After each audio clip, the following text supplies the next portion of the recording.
អូខេសួស្តីអ្នកទាំងអស់គ្នាចឹងថ្ងៃនេះគឺខ្ញុំនឹងលើកយកចំនួនរវាងកីឡាករប៉ានកយ៉ាស៊ីនដែលត្រូវប៉ះគ្នាជាមួយនឹងទុនស៊ីហុងយើងដឹងហើយនៅជុំទី1គឺប៉ានកយ៉ាស៊ីនគឺចាញ់ក្រោមថ្វីដៃរបស់វ៉ាន់វឿនដោយសារតែយ៉ាស៊ីនគឺគាត់បានប្រកួតខូលេខាន់តេកាវាពីក្រោយវ៉ាន់វឿនអញ្ចឹងធ្វើឲ្យអាញាកណ្ដាលបានឲ្យជ័យជំនះទៅ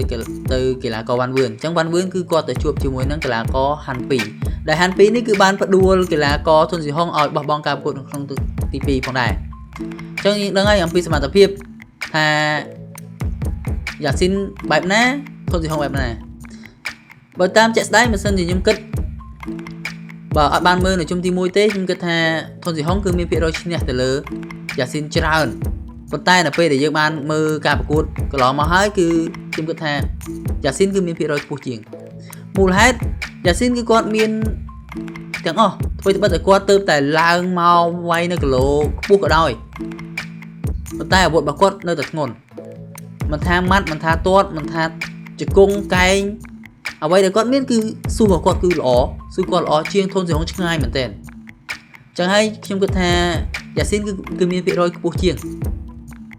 ចំពោះធនស៊ីហុងយើងឃើញការប្រកួតពីប្រកួតជាមួយនឹងបឺតសង្ឃឹមជាមួយនឹងហាន់ពីយើងឃើញថាគាត់ធ្លាក់ការប្រកួតជាមួយនឹងបឺតសង្ឃឹមហ្នឹងគឺគាត់ល្អហើយប៉ុន្តែអ្វីដែលគាត់ប្រហែលគឺចូលមកជង្គង់របស់បឺតសង្ឃឹមធ្វើឲ្យគាត់រាប់ធ្វើឲ្យអាញាកដារាប់គាត់អញ្ចឹងហើយគាត់ចាញ់នៅពេលដែលគាត់រាប់ហ្នឹងហើយចំពោះការវាយគឺគាត់យើងមើលភាគរយគឺឈ្នះបឺតសង្ឃឹមប៉ុន្តែ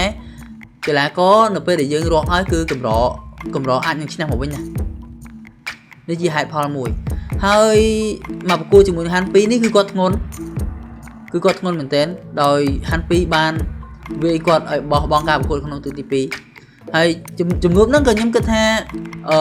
ធនស៊ីហុងឈ្នះទៅលើហាន់ពីដែរដោយសារតែឃើញការប្រកួតរបស់គាត់មានក្បាច់គាត់មានអីល្អទាត់អីចឹងណាប៉ុន្តែដល់ពេល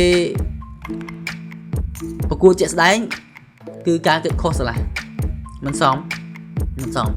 ញ្ចឹងដោយសារតែខ្ញុំមើលឃើញសមត្ថភាពរបស់ធនស៊ីហុងគឺគាត់ស្ទើរធន់អញ្ចឹងហើយខ្ញុំគិតថាទោះបីជា